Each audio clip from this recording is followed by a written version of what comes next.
looking for Origi!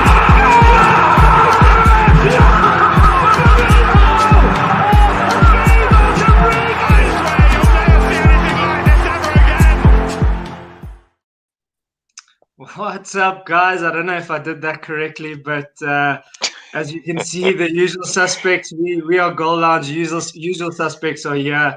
Our fearless leader, Claudio, was not able to join us tonight, but we are consistent for pre-match Muti, and we've got Sello, we've got Matt, we've got Mosa, we've got Wonga, ready to speak about the spice of the upcoming weekend's games, and then potentially some, I don't know, not so great results in the week for maybe a particular Ole Gunnar Solskjaer. So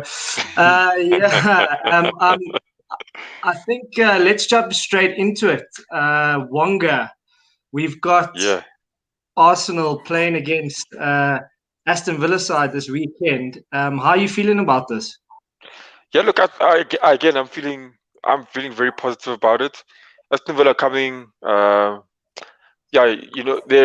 team. You're not expecting them to have good form, but I mean, then again, they beat Liverpool. They put 7 goals into Liverpool's net. Let's put it like that. So you could expect anything on that day. But I don't think Arsenal. I think just because it's happened, I think every team will now be prepared, a bit more prepared, having that behind their head that, look, there's a possibility, and I think it won't happen again. But that being said, Aston Villa can't put something, but I am very confident that Arsenal will take the win. So you guys are gonna make sure that Grealish and Barkley and Watkins are kept quiet.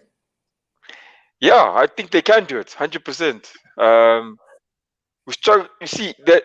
Again, Arsenal, like I said, the goals and it shows they've conceded the least goals in the league, and I don't think Aston Villa will be a problem for us.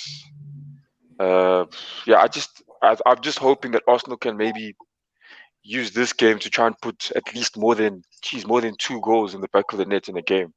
I think it's funny you say that, Wonga and Sello. I mean, if you look at Villa's last 2 games.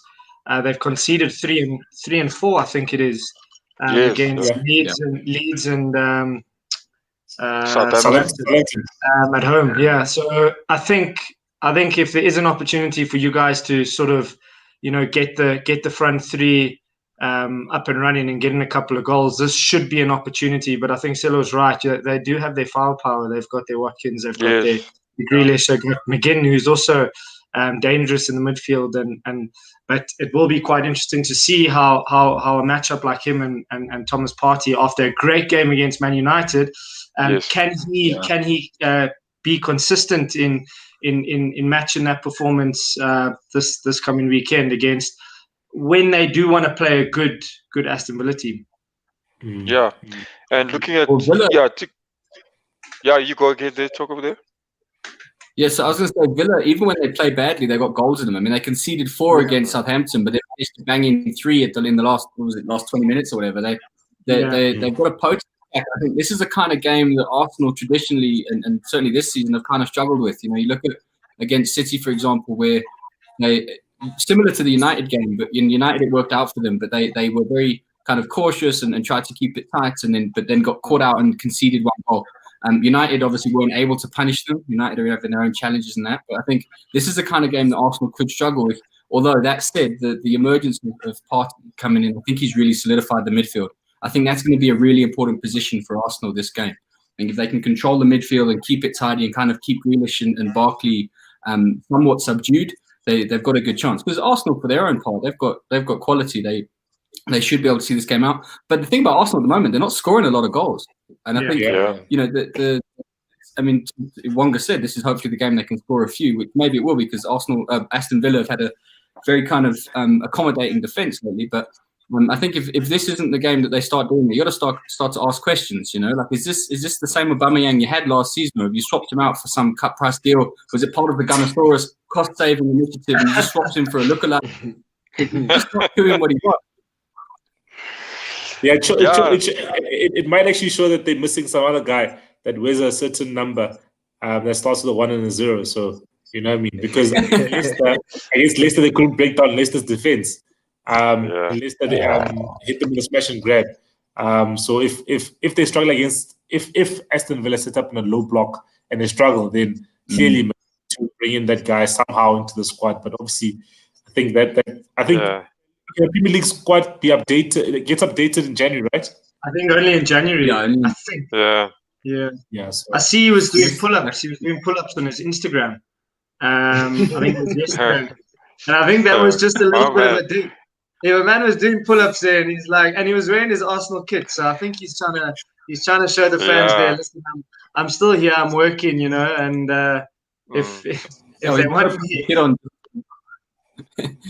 he's got to warrant the cleaning bill. You know, you can't keep giving back brand clean kit every week to the kit man. He needs to wear it. But what is he training?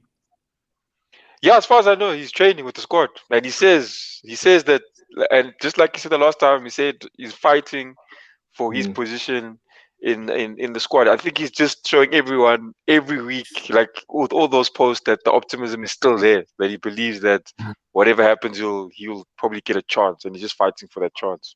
Yeah, that's what I see.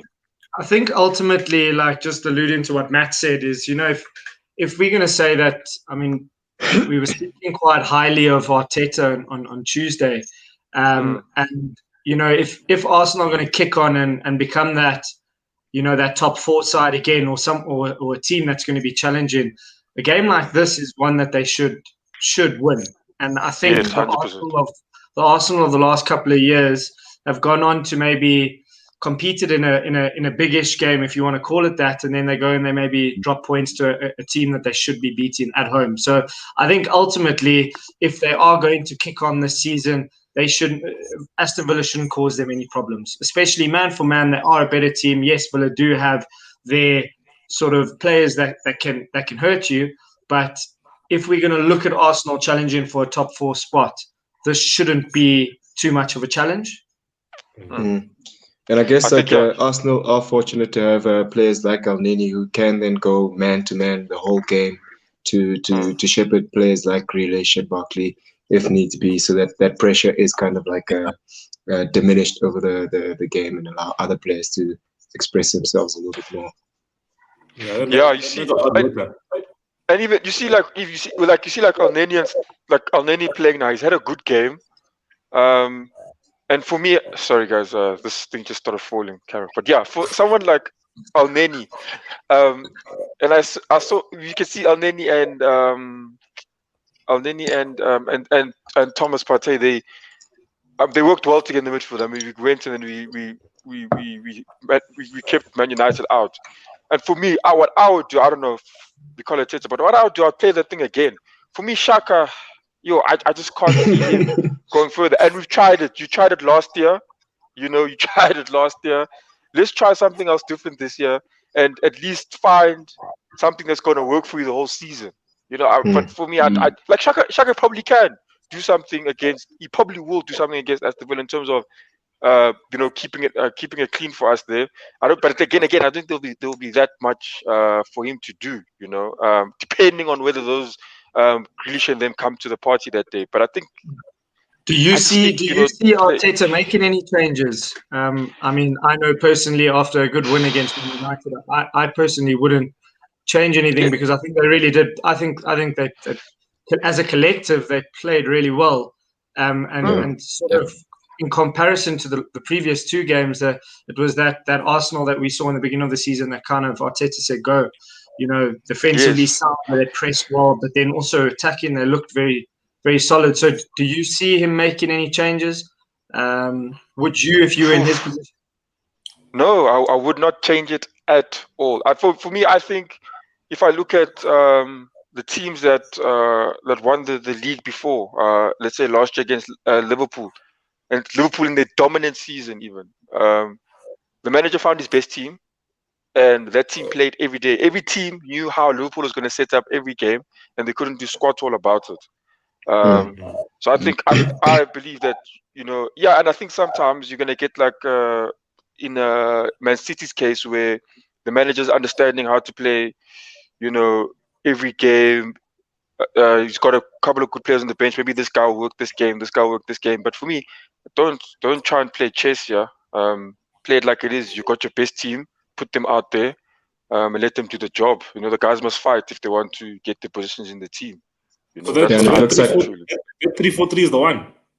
Yeah, that looked very good. And I was also concerned about how they were going to adapt, because now they're missing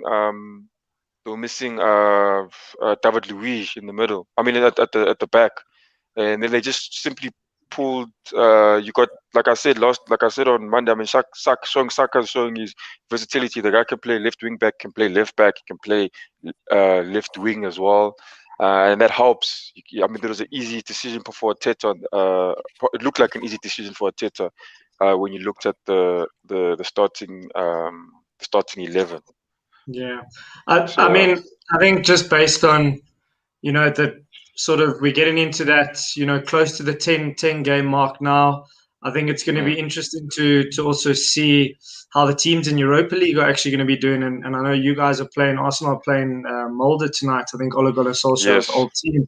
So it will be interesting to see how they do. And another team that's actually playing tonight is your team, Maddie, Matinho, as we know, against Ludogorets Spurs. You guys are up against West Brom. And this is the big thing that comes up for, and I know my team had it a couple of years ago, when the season sort of is such a long season when you play in Europa League, not necessarily because of the amount of games. And I always had a problem with teams not actually having a go at it, because it's a piece of silverware.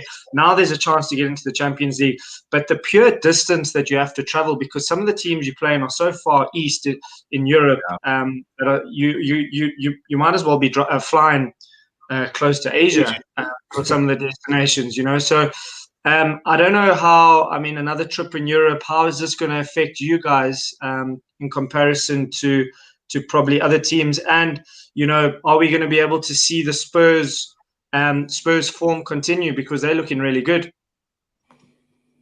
Yeah, it's been so. I think you see Spurs form over the last couple of weeks.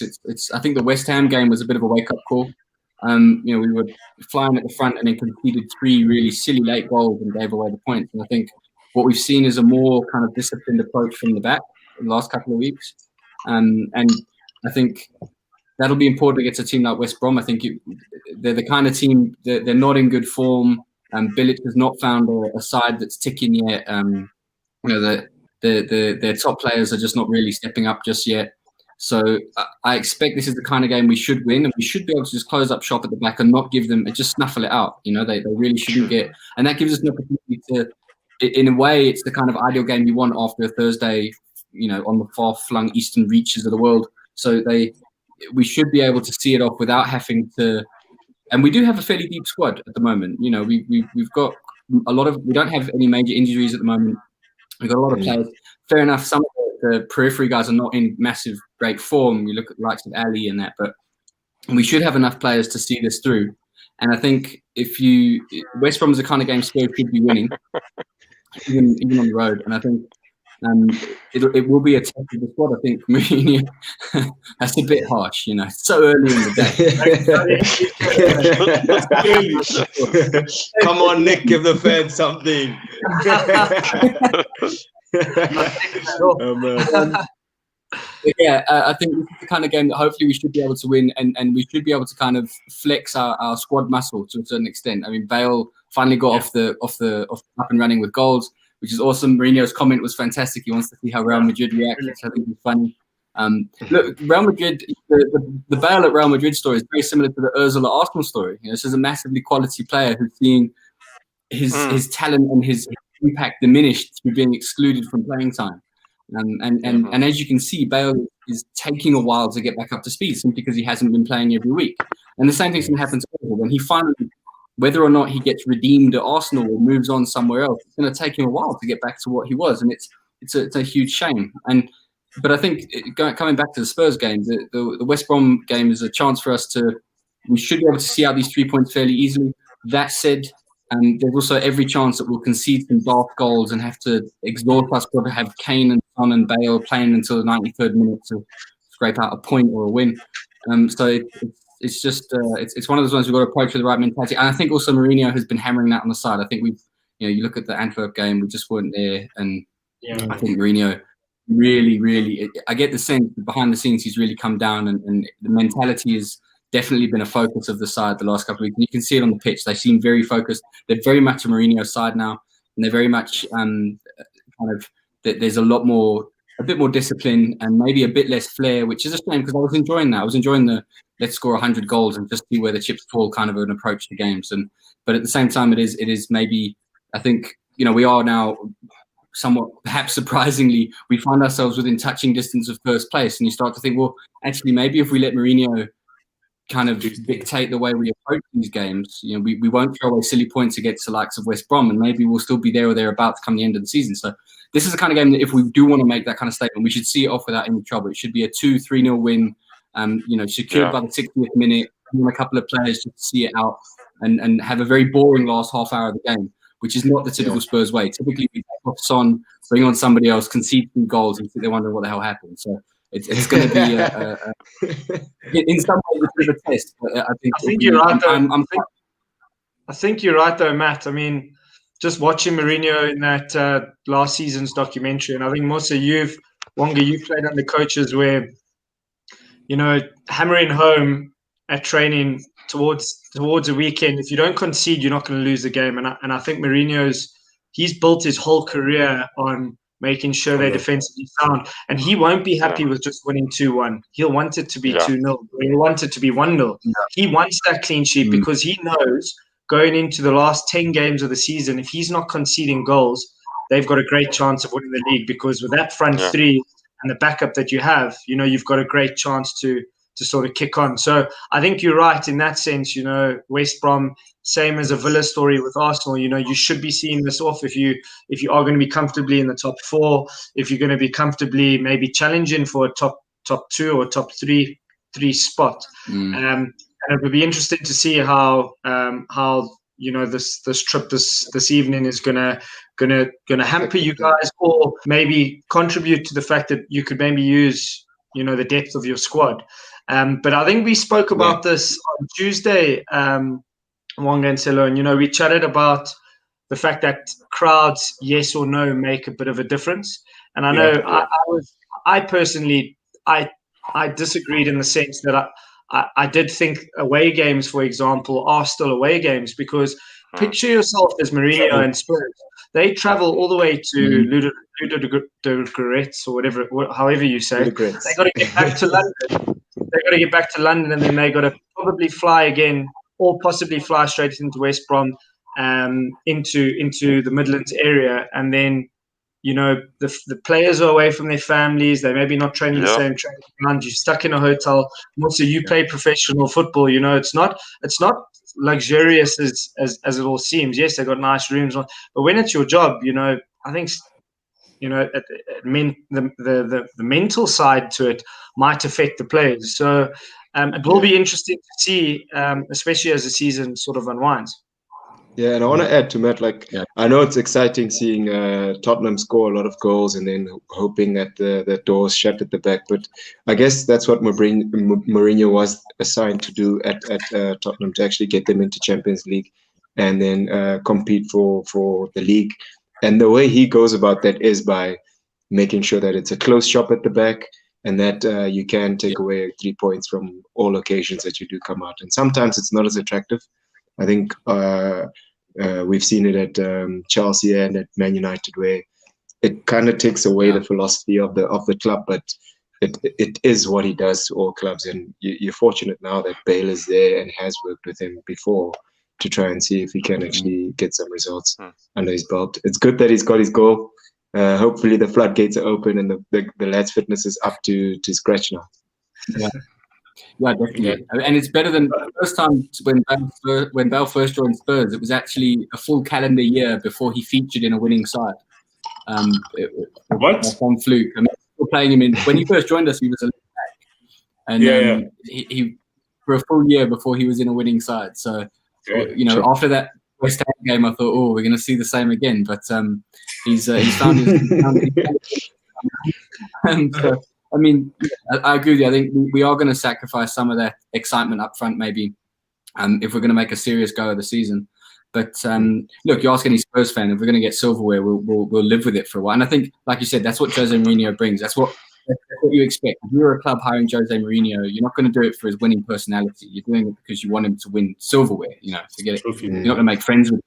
It's difficult to get along with, but I think that's what people expect.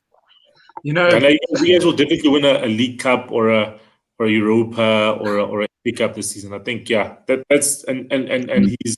I think that's why also he was quite angry last week in Belgium in terms of the performance, because Europa League match, he's giving the French players a chance. It's a second group stage game. He wants to finish top. You know what I mean? Even I just saw the lineup now. He's starting with Kane and Bale. Nice. The other guys, Ali and what's the guy's name, Vinicius, aren't starting. Because obviously they didn't do last week. So now it's Bale, Kane, Lucas Moura, and I think it's Lasalso behind it. So obviously he wants to finish first in the group, and it's also carries that momentum sometimes as well into the Premier League. You know, you play well in the week, even if it's on a Thursday, you carry that momentum into Sunday. You know, even if you're playing the other French players or changing just 4 or 5 positions, you still wanna win. And if you look at those names, those are players that can win any league. If you ask me, if you've got a Kane, a Bale, a Lucas Moura, a Son, those are really very well established type of players that can compete at the highest level. So it's a very, very good team. Sello, it's interesting you say that. And the man of the moment, what would you do if you could take a League Cup this season with the current form of Wheel? Why are you selling him dreams there, Nick?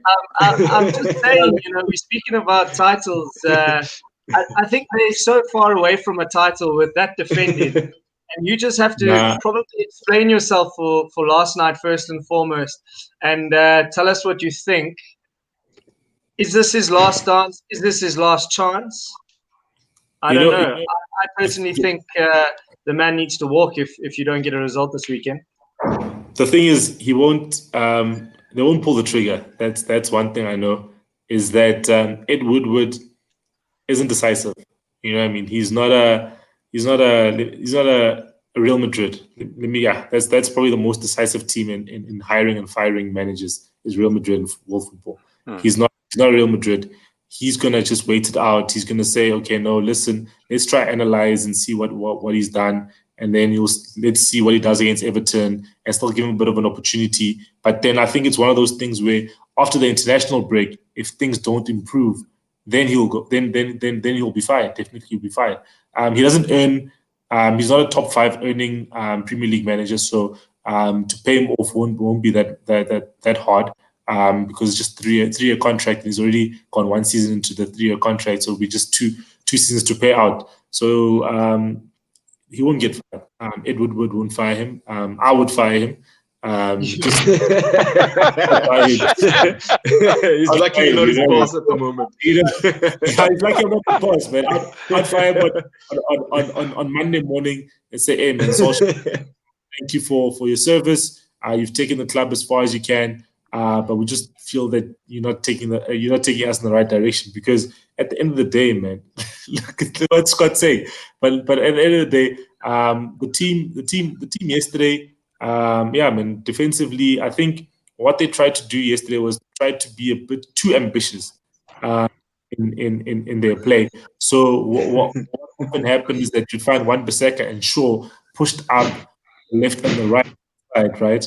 But then they would leave Tanzebe and Maguire just as the 2. So obviously, if those guys, got the, in the Mata instance, for instance, Mata had a bad first touch. One had pushed up, Shaw had pushed up, because obviously they were feeling that we're going to control the ball and then be options up front. But then obviously that left the 2 guys to the back. And then by the time they're running, it's 3 against 2. And Demba Ba had a nice dummy for the second goal.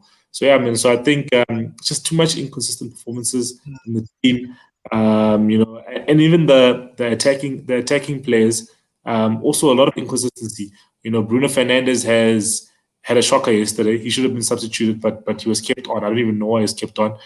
He should have been taken off because Van der Beek at least simple, Van der Beek, when he uses the ball, he's economical with the ball. He doesn't lose the ball too much like Fernandes. Fernandes sometimes makes wants to make the killer pass too much. You gotta sometimes just keep it simple. The killer pass is not always on. Just keep it ticking over. But he didn't do that yesterday, and I think he just needs to also maybe be benched a bit.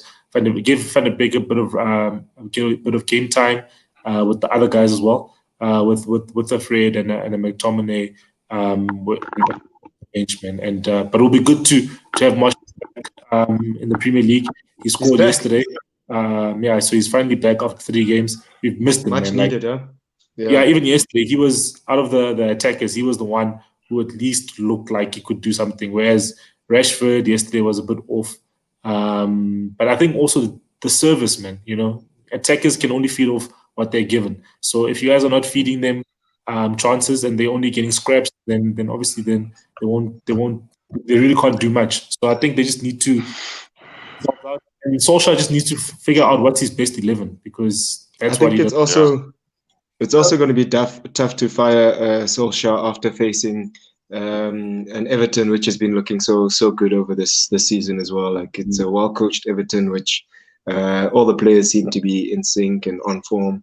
So it'd be difficult to say, hey, this is why we have to let you go because you lost another one against one of the top teams in the league at the moment. Maybe if, as Sello says, after the international break, you play a lower tier team and then the consistency still missing, that could be a good reason to consider Ole Gunnar to be out. But the best of the best have come up against Everton and struggled. So, Mosa, you say that though, but so I think, Newcastle took advantage of a very depleted Everton team. And I see they still don't have a few players back for tomorrow. Sorry, not for tomorrow, for the weekend. But is this not an opportunity now for you to actually, you have to have a go. You have to have a go. Some of their key players are still not available. Your Rodriguez, your Charlison. I think Digne, I'm not too sure if he's back. Yeah, he's back. It's just one match. Yeah, they reduced it. So, we saw against we all know, Newcastle is no sort of Man United in terms of player for player, and we were arguably much better than them. So I think we've got an Everton who's lost 2 on the spin. If you make it 3 on the spin, that good start that Mosa is talking about, fans start to say, hey, well, was it as good as we all said? Maybe the league did sober up, like Matt, you spoke about a few weeks back. So, there's an opportunity both for an Everton to sort of get back on track against a very vulnerable Man United. Maybe you flip the coin, maybe the same can be said for Man United against maybe a vulnerable Everton. Yeah, I think both sides will be coming in thinking they've got a chance to win and they need to win it. And I think that's going to make it a really interesting game from a neutral perspective. Everton, to get their season back on track, really have to win this game. And same can be said for United. And whether or not Olo will lose his job, I think the thing to look for is whether there are any signs of positivity. United aren't showing intensity. They're not showing a clear game plan. If they lose, but they still there's some sort of positive takeout from the game because they're in a bad run of form, you might expect them to lose. But if they lose, then there's no change, and it's just the same old kind of plodding, meandering journey to the end. Then really, why not pull the trigger? Exactly.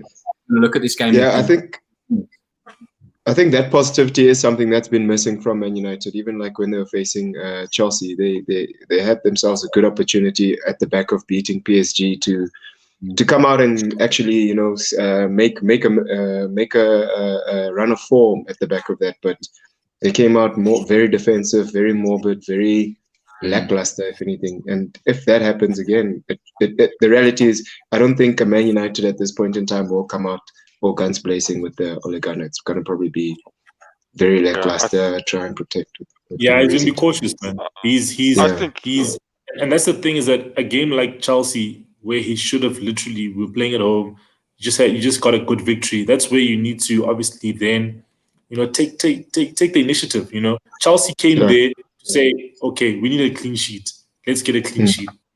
and then we'll get an opportunity. And like, you know, their attack is good, but none of them really got an opportunity. So he didn't really enforce himself on the Chelsea match, on the Arsenal match, which is very disappointing for him.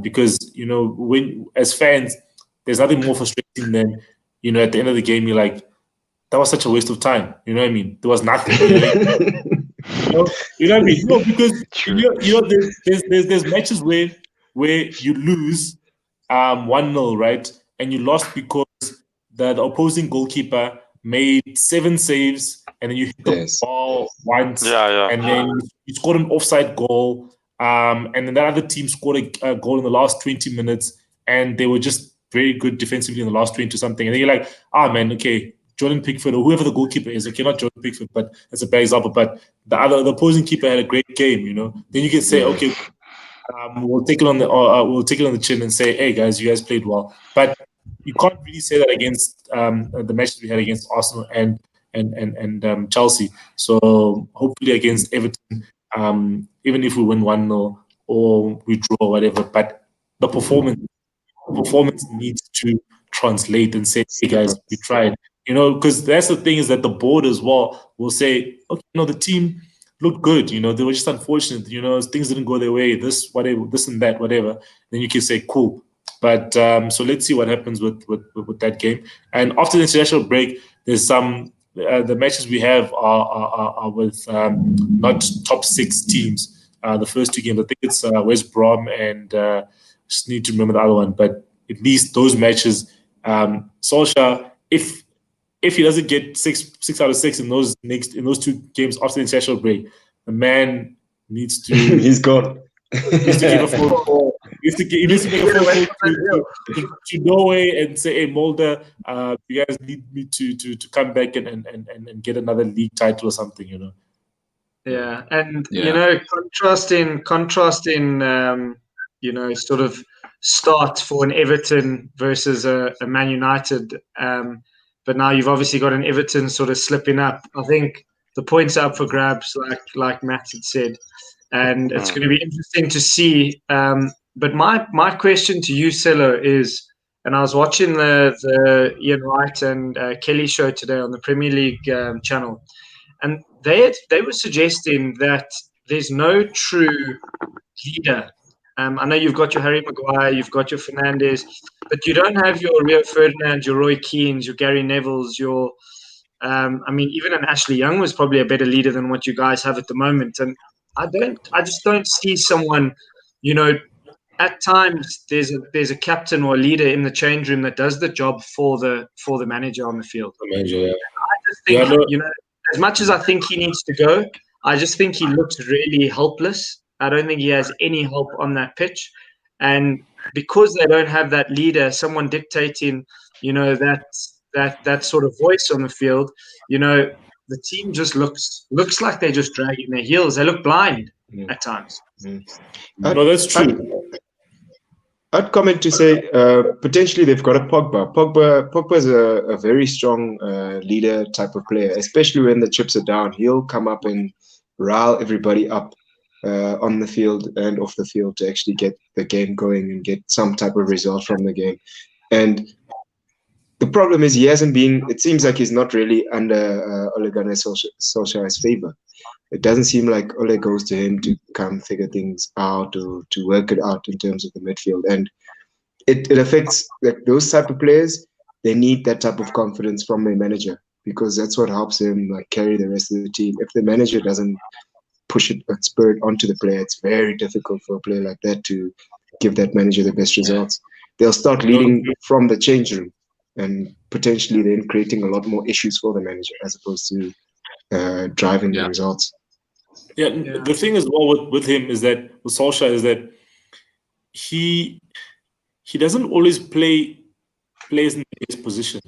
What I mean by that is that, you know, Pogba and Bruno, if they want to, they do want to play together, right? In the same lineup, for instance, right? But then also, 100%. but also is that if you look at how they're being utilized for the national teams, right? They play as a part of a midfield 3, and there's no number 10 in those teams.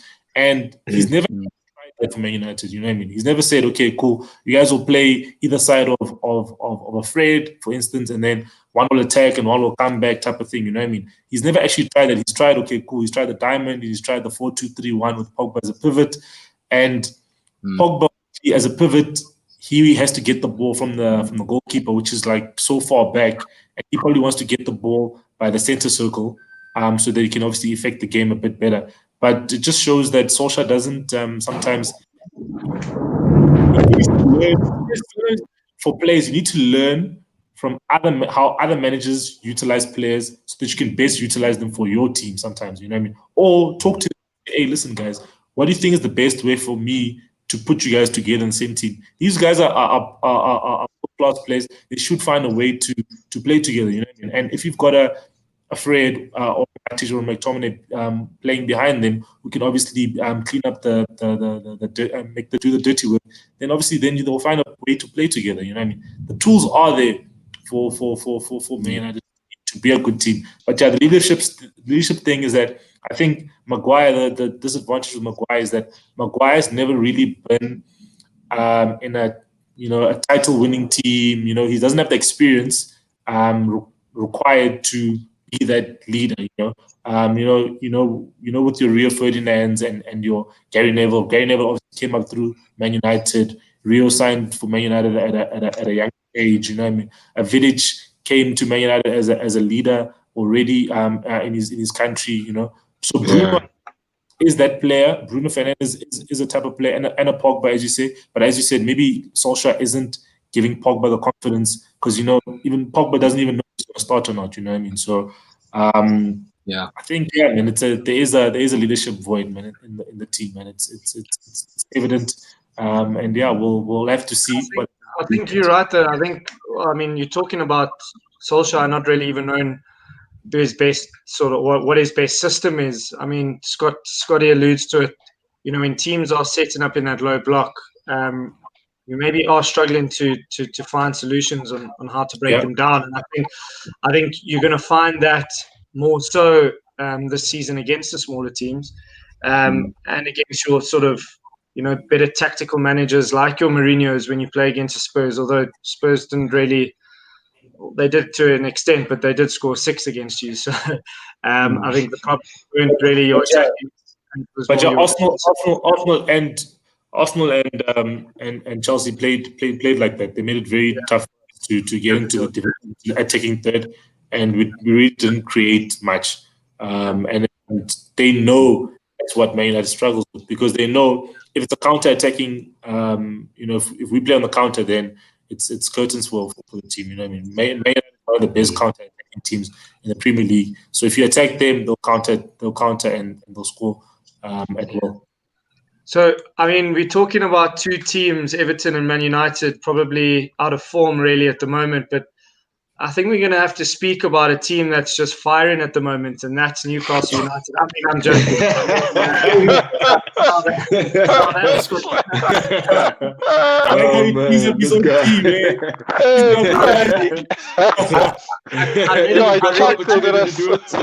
read it backwards. But Southampton is a team I think that we can all agree has been quite a surprise package. Their coach is Hasenhüttl's done a real. I got it right this time, guys. I got the pronunciation right. He's doing a good job. I mean, I looked at that Vestergaard, that enormous centre back that they have at the back. He scored a great goal on the weekend. They got Ward-Prowse in the midfield dictating. They've obviously got Danny Ings. They've got a Theo Walcott. It looks like he's doing a job for them. And it just looks like everything is gelling. You know, will they sustain it? That is the big question that we have for all the smaller teams that are probably doing well. But Matt, I don't know. What do you think of their start? Do you think they can maintain it? I mean, they don't have a Danny Ings this weekend, and I'm really, or tomorrow night actually, and I'm really chuffed about that. And can they continue this form against maybe a team that they should be beating at home? Well, if you look at Southampton against Villa, what they showed was that they've actually got goals all over. They weren't completely reliant on Ings. Ward-Prowse got his 2, and the entire side, and they look a solid unit. And look, Southampton have looked good for a number of years now. Last season was almost the exception, where they were really quite poor. But other than that, over the last few years, Southampton have actually looked a really solid side. They've done a lot of look at the players around the league. In all of the top 6 sides, there's at least a couple of former Southampton dudes who are doing the business. And I think it's showing. But that said, look, Newcastle have they're coming into this in a run of pretty good form as well. And even, I mean, none of us here are massive fans of Steve Bruce. He's a relic of a different era, but you've got to kind of give him credit due. He's kind of over time, he's building some slow momentum with Newcastle. Yeah. And he seems to have figured out a system that works. And it's not the most attractive in the world. It's not the most innovative in the world, but it seems to be paying dividends. And this could actually be a very interesting game because Southampton have caused, even against Villa, you could argue there was a certain level of it being an upset because Villa were flying high and they might have felt a little bit complacent coming up against Southampton. But this is a game where Southampton will be expected to win, and that's where Newcastle have been a little bit interesting this season. I'm speaking from experience. We should have won against you guys, but you managed to get the point at the end, and a lot of that was down to the fact that Bruce played the game of we're just going to sit back, we're going to absorb, we're going to take the chances if and when they come, and I think this could actually, much like the United Everton game where both sides will feel they should win. I think this is a game where also both sides should be looking at points. That said, Bruce will probably set up very defensively, which could burn him because if Southampton get a couple of early goals and Newcastle are forced to then go take the game to them, they can end up really opening themselves up. Yeah. But, I mean, just looking at sort of Southampton's record, they've got a mixed bag in terms of clean sheets, but when they keep a clean sheet, they do well. They generally win the game, but when they don't keep a clean sheet, they're conceding. I think 3+ every time they sort of conceding. So it's almost like when the floodgates open, you've got a real chance. But if they're closing up shop, they're really closing up shop. So I think that might be a positive for us, specifically because we've got an informed Callum Wilson, who, by the way, I thought would have made the England squad. And I knew you were going to say that. I knew you were going to say that. You've been crying about that all week. Danny Ings doesn't make the squad because he gets injured, but an out of form Tammy Abraham does. I personally disgruntled. I don't know if Tammy Abraham's out of form, man. It's just the rotations that are happening at Chelsea right now. It's tough to fit in. But he's not. So he's not playing. He scored last night. Top goal scorer in the league, and you're English. If I'm Gareth Southgate, I should be calling you up. And 100%. Yeah.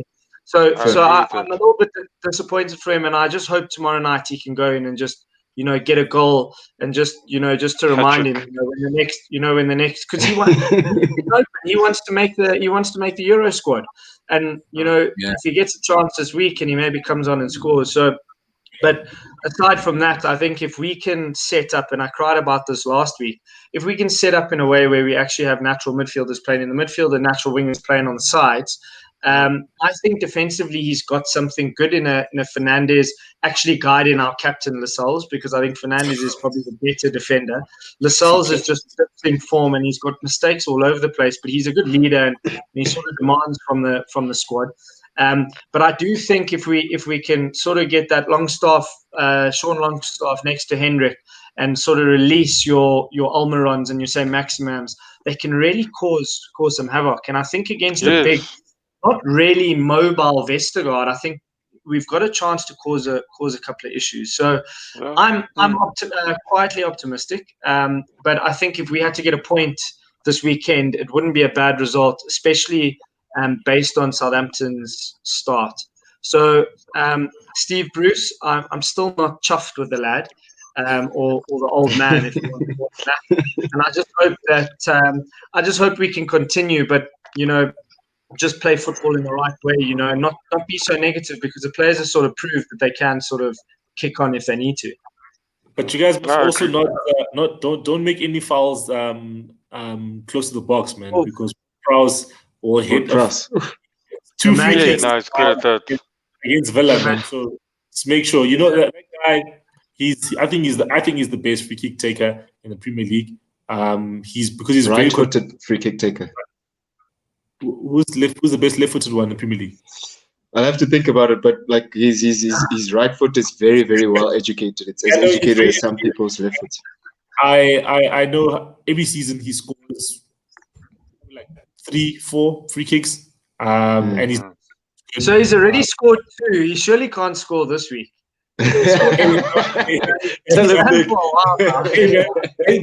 I'm sure Aston Villa was saying that after he scored the first one, they're like, I'm sure. And what happens is we score another one, you know. So just that you don't give a foul outside the box. Listen, they are dangerous. I mean, without Danny Ings, you know, they are less dangerous. But they've got that Che Adams, who's also pretty lethal, and he's proved that he can sort of cause problems. And a guy like Theo Walcott, you know, Wonga, you had him. I'm not too sure what your feelings are towards him, but you know, he's burns. He's got pace to burn, and I think he would be a problem for anyone. You know, if you're a defender and you've got that space. Or you got time and space, and it's Theo Walcott running at you. You know, I would worry. No matter, like, aside from the fact that maybe he's dipped in form, he seems to be getting starts now, which he hasn't really got in the last couple of seasons. So that could be another player that former Arsenal player coming to give Newcastle problems. Wonga, what do you think about that? Yeah, no, that's true. At Arsenal, like the reason for me, Theo Walcott, there was a time, I think everyone remember, he always wanted to play. I don't know if he had this dream, wanted to be like Henry, but he always wanted to play down the middle. He did. And the players we had to play in his position were, I mean, there was no ways he was going to play there. And him on the wing, no one competes with him on the wing. He was at that time even the quickest player in the league, probably in the world at that time, giving people like Barcelona a problem.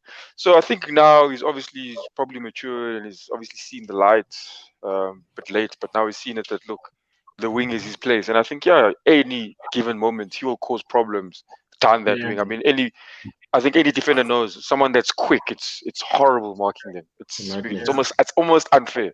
It's almost unfair. Imagine on one wing it's Walcott, on the other wing it's Redmond. So it's going to be.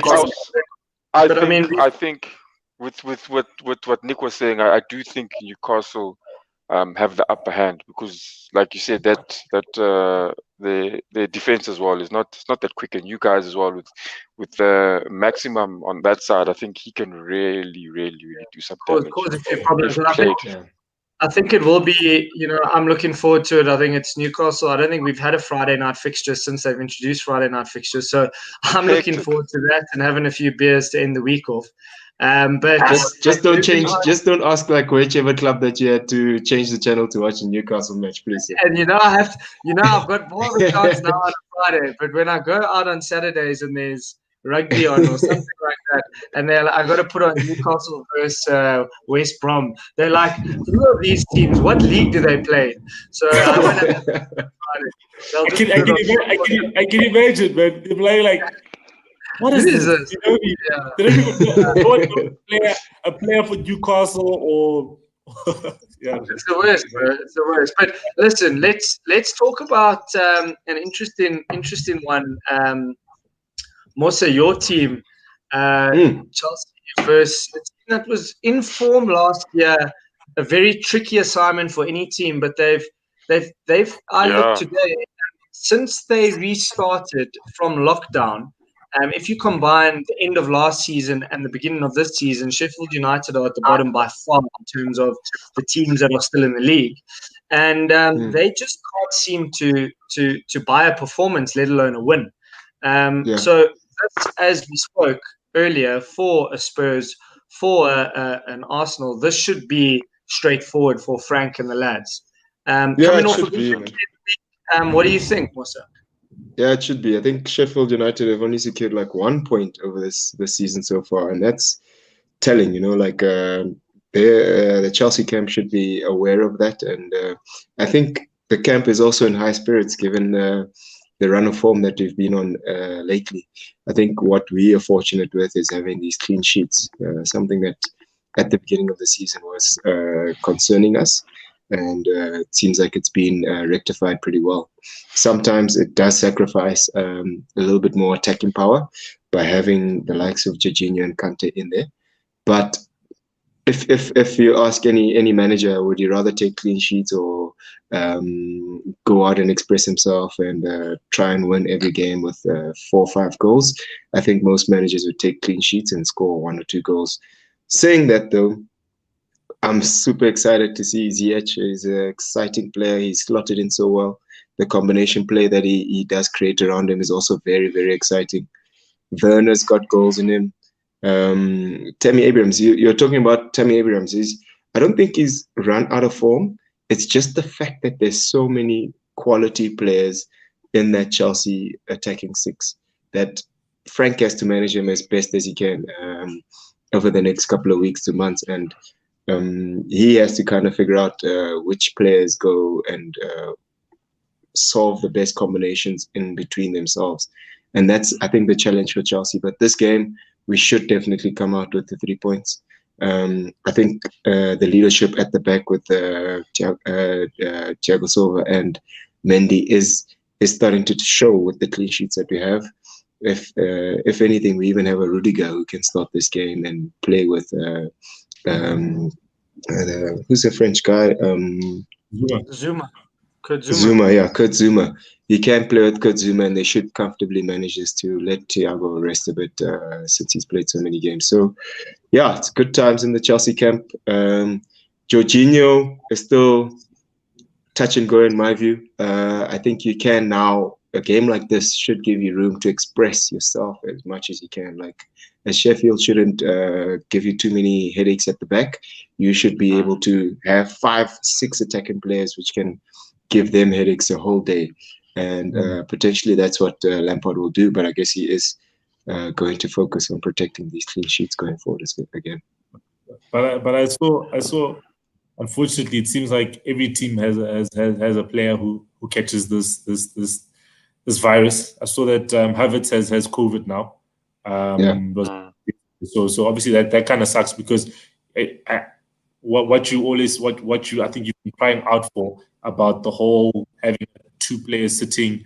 Frank didn't do that against Burnley, where he did have Mount and Havertz with a Kante. So obviously that allowed them to attack. So obviously now one of them is out. It'll be interesting to see who he puts in there, because the only other options is to put Kovacic or Kovacic. Yeah, and if I was given that option, I'd take Kovacic, because he does give you a little bit more going forward as well. He's not going to sit and be as defensive as Jorginho, especially if you've got a Kante. Kante is a very, very well-established centre defensive midfielder, so he can manage that position himself. There's no need to have another one. But like, if you look at it, there's going to be Kante, Jorginho, Thiago Silva, and Zouma all doing the defensive duties. I don't know if it's necessary to have that many of them actually focused on it. I'd rather have 3 of them focus on the defensive duties and then allow the rest to express themselves going forward. But yeah, man, Havertz with COVID, you can see a little bit of a combination was missing in the Champions League. You could see there were certain instances where things weren't adding up quite well. There wasn't too many opportunities created from open play, which the team converted into goals. But I think the quality that we do have is still good enough to beat Sheffield on the day. No, definitely. Definitely. Yeah, so I'm excited about that. And tell me, Mosa, I think this has been a debate. I know you haven't, I don't think you were with us the last time we met, but the lads had maybe suggested that Frank doesn't know his best starting 11. I don't know, Wonga, if you can allude to this, but or Sello, but do we know, or does Frank know his best starting 11 yet? And he doesn't need to know it now, but I think he would like to get that system up and running as soon as possible before a sort of a top 4, a top 2, a top 3 start pulling away, you know. Because is there still time for a few slip ups? It's a crazy league this year. There might be, but are you any closer to finding your starting 11? I think we're much closer than at the beginning of the season. And I think like even during the course of the week, I was chatting to a couple of friends and mentioning that, you know, Chelsea actually do have a run-in for the season. They could actually take this season because of the players that they have and the form that they've carried over. I say that thinking about how the bigger teams have dropped points. You found the Man City's dropping points. You found Liverpool dropping points, and nobody's actually pulled away from the top of the league. So it does give Lampard a good opportunity to actually work with the team that he's got to actually get the season under his belt. There's 7 or 8 games in, and there's no clear outright winner. Whereas before, you'd start to see a Man City, a Liverpool. Generally, you'd find Arsenal also at the top 3 now. And then towards December, January, they'd start to falter. But we haven't seen that happening so far this season. And I think it works well for Lampard because he is solving a few issues. I think that the starting 11 is very difficult for him to. We are getting closer to it, but we're not there. In a sense, what I do think we've kind of figured out is Mendy can be a good starter, a good goalkeeper. We've got Thiago Silva and Zuma in front of him. And then we've got a Kante who can perform. Jorginho is still going to feature, but I don't know if I'd want him there because even now we can see that there are options in terms of penalty taking, in terms of free kicks that don't necessarily rely on his prowess. We can still get away with getting results without him. So yeah, man, the whole 11, it's very far from getting his perfect 11, but he has got a solid base, and I think that core is kind of set. And I think that's if you guys are counting Mount as well. I think even with that being said, I think what's very clear with what Lampard's doing is different on that mission. Is you can see it. He's trying to find that best 11 of his, and yeah, I mean with the quick decisive action he took with Kepa, pretty much shows that he's on that mission. If you're not showing up, if you're not the guy, okay, he's gonna look somewhere else. Even if he has to go look in the office and he pulled out the check. Get a ball boy to come catch the ball. You look for anything. I think it's interesting with Chelsea, and I mean they keep winning. I've got a little bit of a storm here, guys. Sorry. Yes, I heard that. That's bad.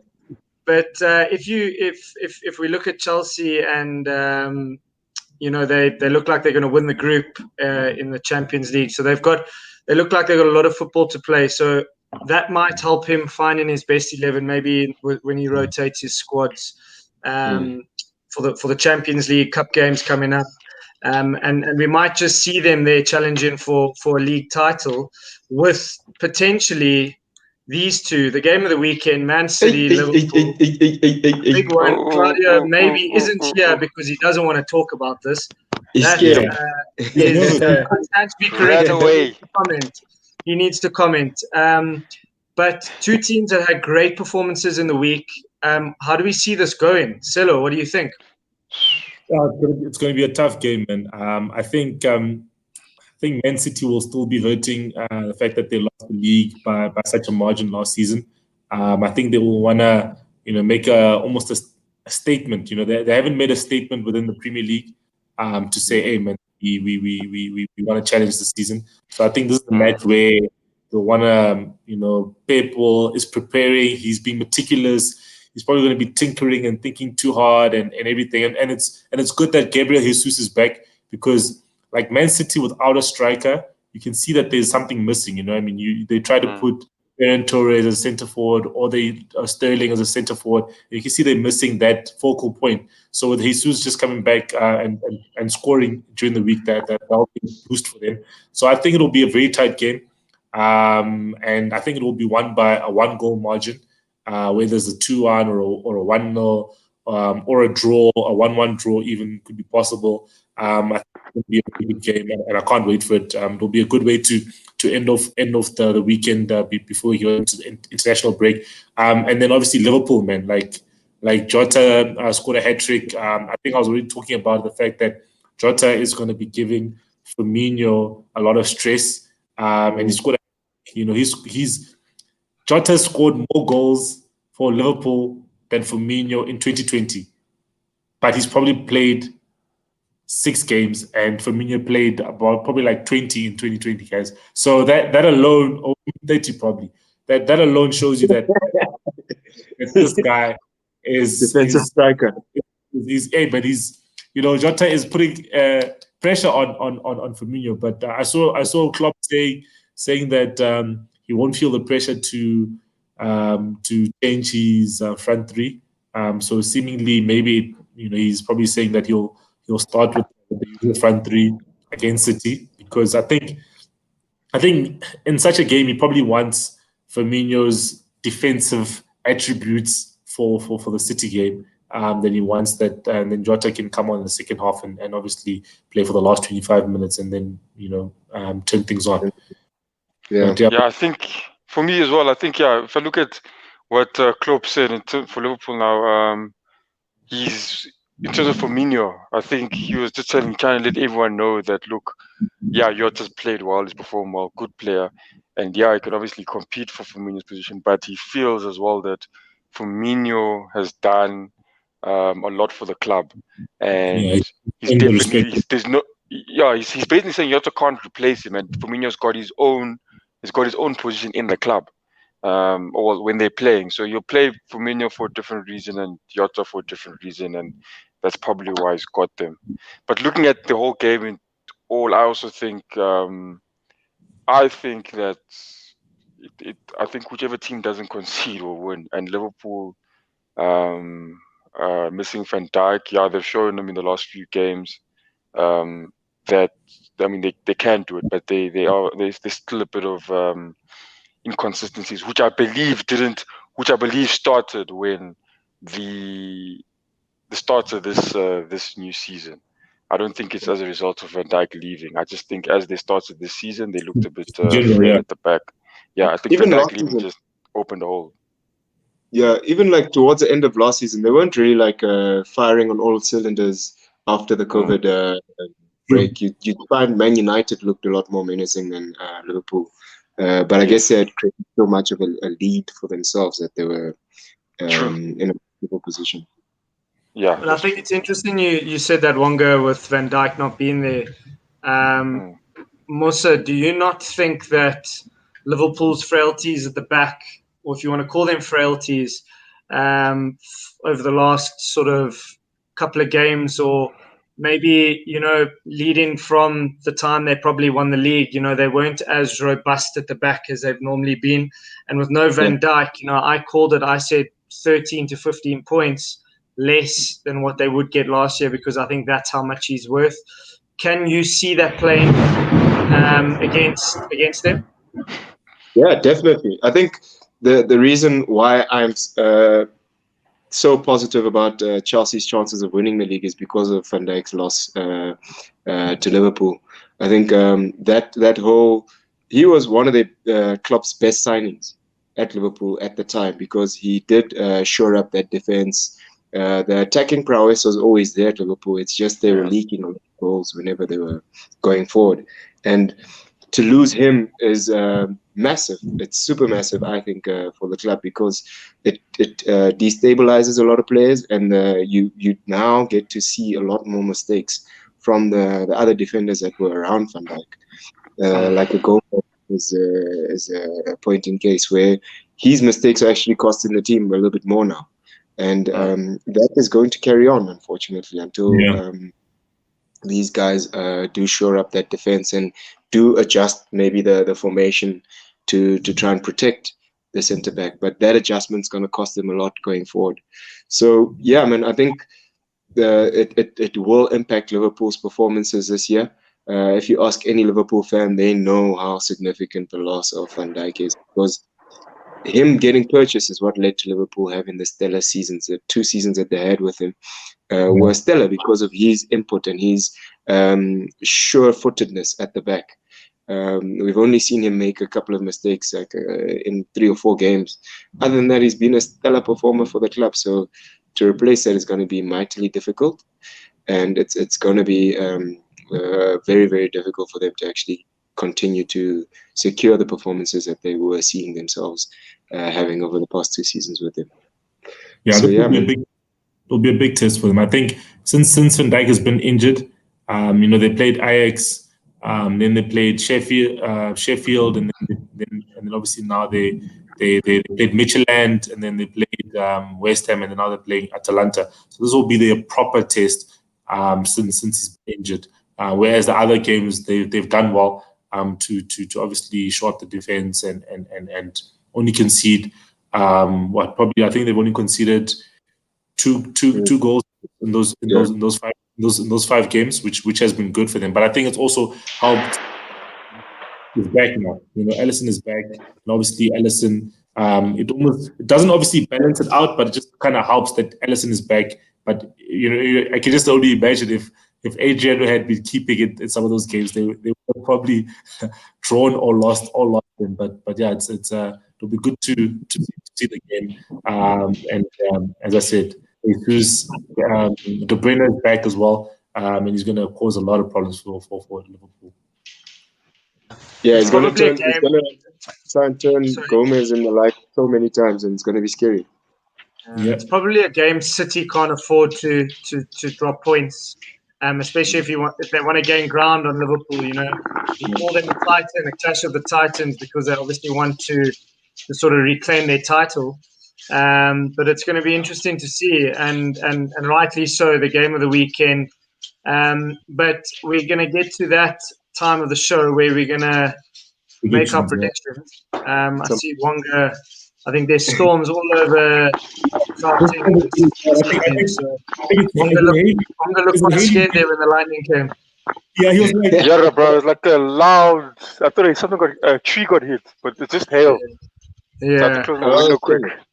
But for our overseas viewers, we've got some hectic weather over the last couple of days here. So yeah. Let's get straight to the predictions. I'm going to start with you, Sello.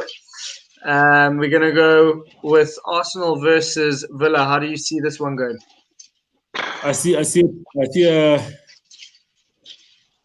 2-1 victory to Arsenal.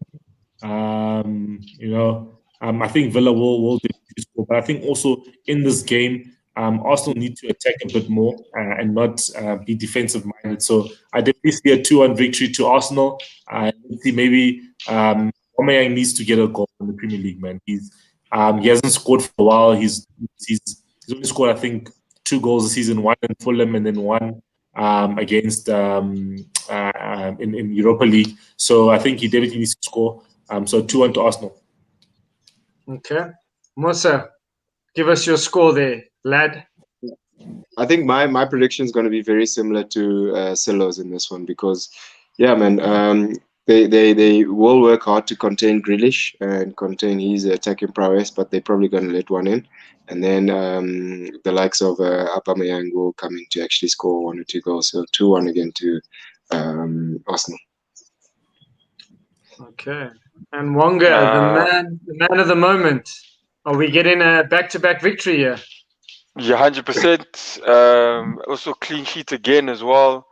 I don't want Villa to score. I think Arsenal chance for them to score goals. I'll say 3-0 to Arsenal. 3-0. All right, that's interesting. Well, before I give you my comment on the score, I'm going to comment on a comment. Marcus, thanks, man. I appreciate it, bro. Trying my best. Trying to hold the fort down. But back to the prediction of the game, I agree with Wonga. I see it going to be too tough for Villa. I think the pressing of Arteta and the way he's sort of instilled it, I think they're going to get caught out, and they seem to be conceding quite a few goals at the moment. So I'm going to go not for a 3-0, but I'm going to go for a 2-0 win for Arsenal. But probably done by the 60th, 70th minute. That moves us on to Spurs and West Brom, or West Brom and Spurs. Sello, what do you think? I think I'll give it 2-0 to Spurs. I just think that West Brom and the game against Fulham, they didn't even score. You know what I mean? So if they can't score a goal against a team that also got promoted like them, I don't see them scoring against Spurs. So 2-0 to Spurs. Yeah, I think we lost Matt earlier simply because of the bad weather here in Gauteng at the moment. So I think he echoes those sentiments. I think it should be a conventional win. But also, what do you think? I saw that. Sorry, I saw that Kale scored in the Europa League. Oh, has he scored already? Yeah, so it was. Oh, it's actually 2-0. So yeah, I think. Who scored? Kane and Lucas Moura. Oh, okay. You see that, and now you've still got Bale on the field, who's also going to still give him some attacking impetus. I think it's so exciting to see Tottenham with all this quality in the front, and I think they're going to definitely continue to show it over the weekend. So I'll give it 3-0 to Spurs, because I have to add Bale to the score sheet as well. Yeah. I say 4-0 to Spurs. Yeah, straightforward like that. Yeah, I say 4-0.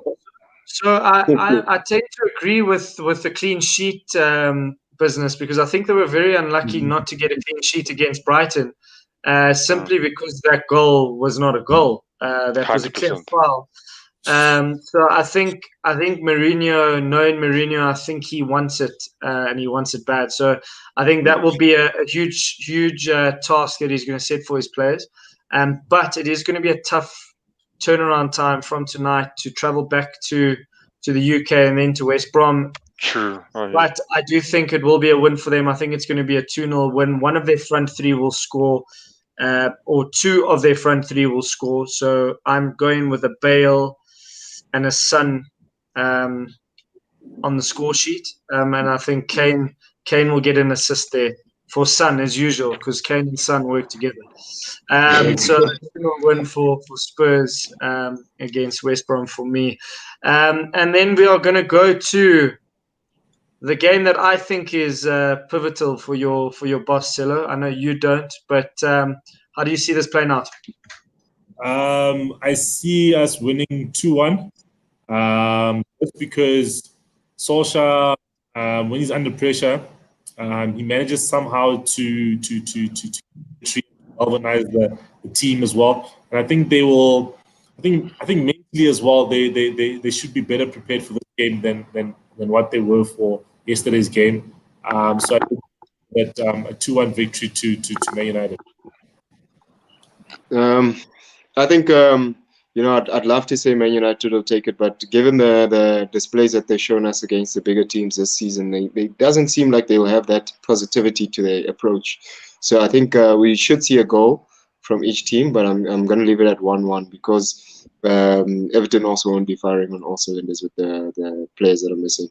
But the last game that they did play, Andre Gomes had a shocker, and I think he'll rectify that and come to the party a bit better. Yeah, I think I agree with what Mosa's saying.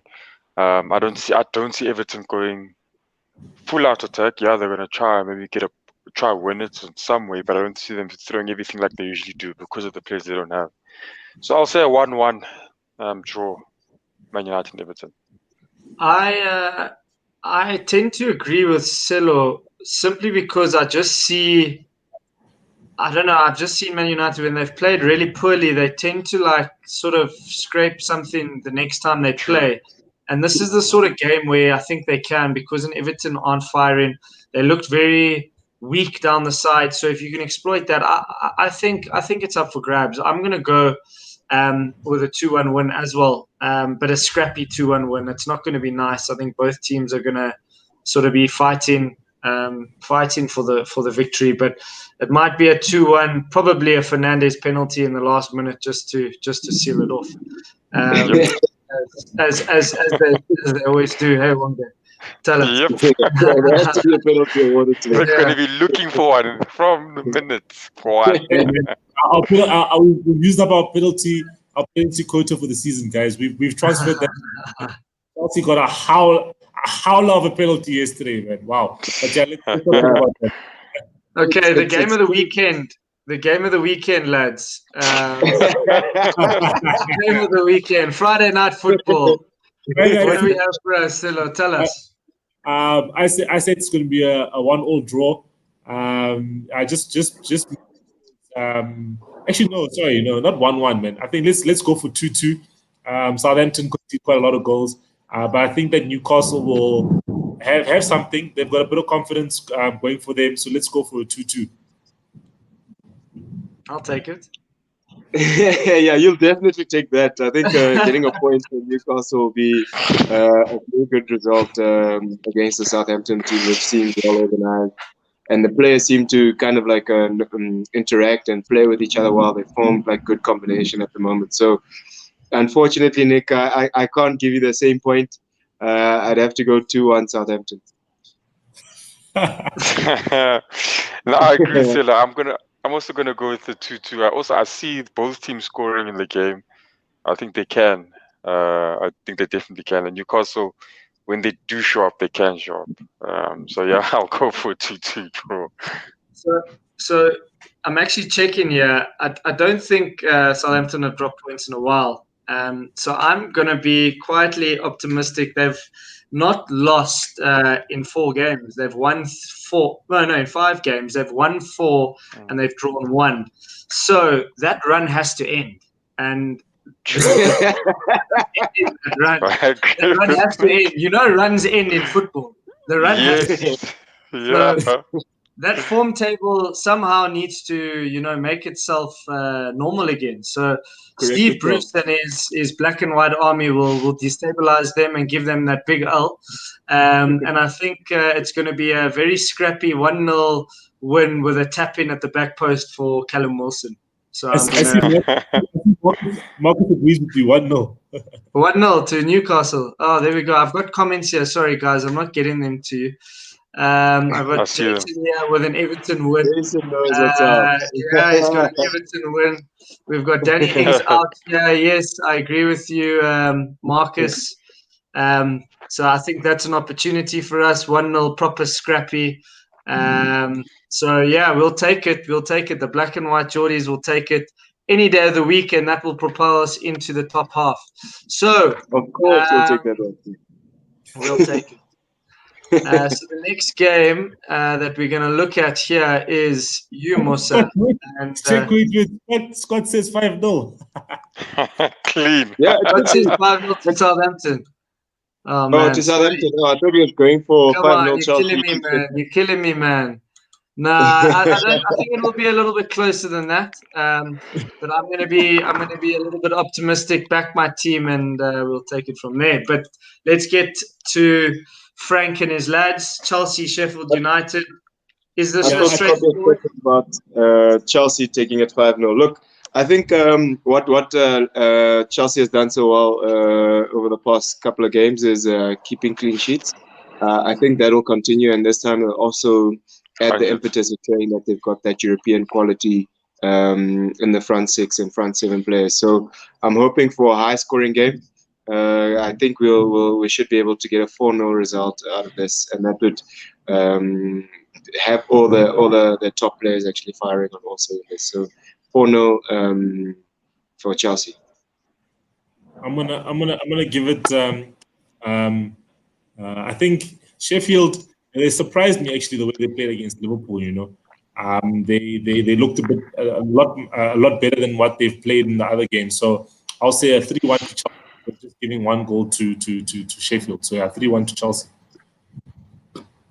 Yeah, you don't believe in our clean sheet? No, I don't believe in it. I'm just saying that that Sheffield impressed me against Liverpool. You know what I mean? So that's the only reason I think they might score. Not anything to do with it. Nah, I don't see Sheffield anywhere in the game. Definitely clean sheet for Chelsea. Yeah, I agree with Mosa. 4-0, if not more. Yeah, I see very a lot of similarities to last week's game against Burnley. I mean, 2 teams that you play now back to back that are struggling. I think you've got your sort of your strikers and attacking players firing at the moment. So I see another 3-0 win. Werner, I'm keeping him in my team, man. So please just make sure he scores. I'm going for a 3-0 win at home. So the second biggest game or best game for the weekend, obviously behind Southampton, Newcastle, Man City, Liverpool. What are we thinking, fellas? I'm thinking it's going to be 2-1 to Man City, just because Gabriel Jesus is back up front. But yeah, it's going to be a tight one, man. it's one of those games where both teams having kept a clean sheet and scored quite a number of goals during the week have a lot of confidence. But I just see that Man City they're probably going to want it more. And because obviously Joe Gomez playing centre back with Phillips, I think that'll be the weakness. So 2-1 to Man City. It's a good point that you mentioned that Phillips and Joe Gomez will be playing, because Phillips is he raised my eye. Look, he does play very, very well, but he's not really got the experience and the amount of game time under his belt to play a Man City, especially with Joe Gomez. So I think Man City will be looking at that and thinking they could get something out of this. Jason says Matip is back. I don't know if it helps.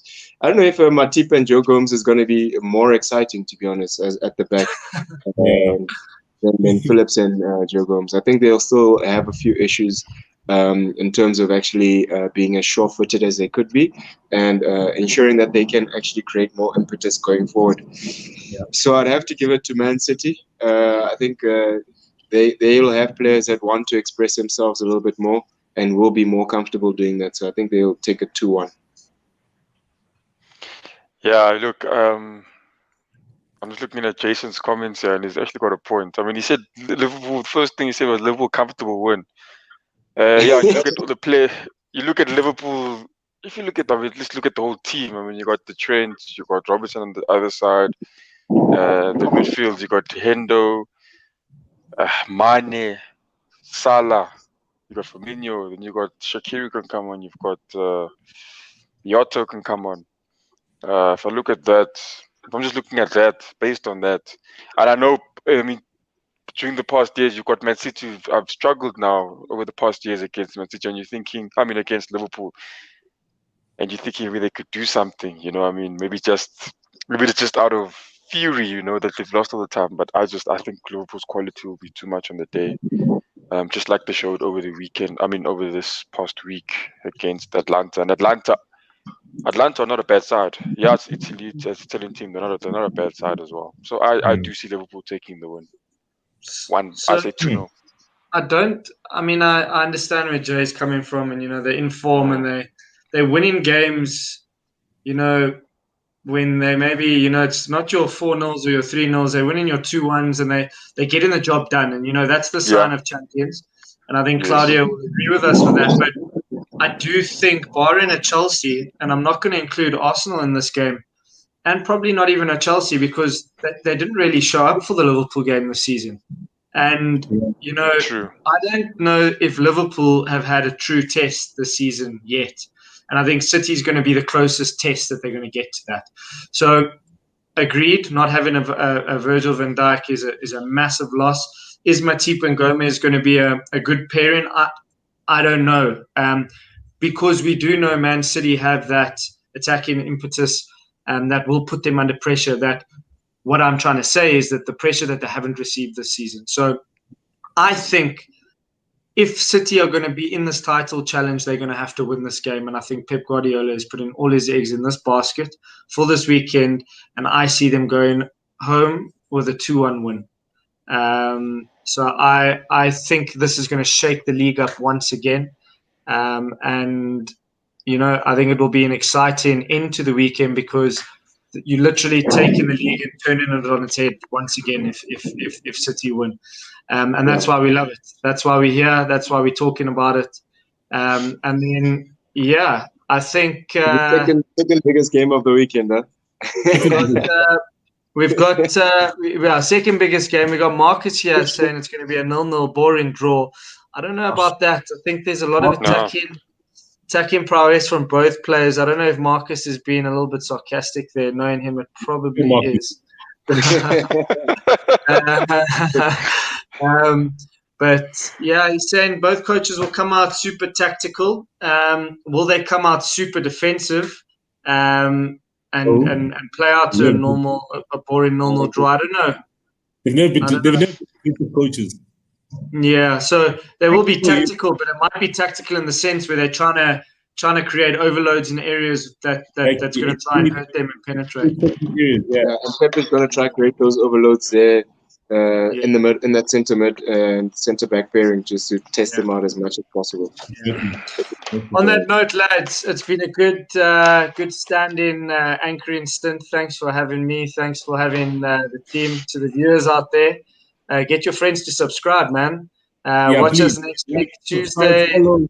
Yeah, subscribe, follow. When you go to Summit on the weekend, Mosa, every person you meet, just take their phone, go to YouTube and press subscribe. And then if I do that, they understand that you asked me to do it. Yeah, you can even show them who that guy is. But guys, it's been a pleasure once again. Enjoy the football this weekend, and we'll be back for the cool down. So yeah, peace, guys. Chat to you later. Top. Thank you very much. Cheers.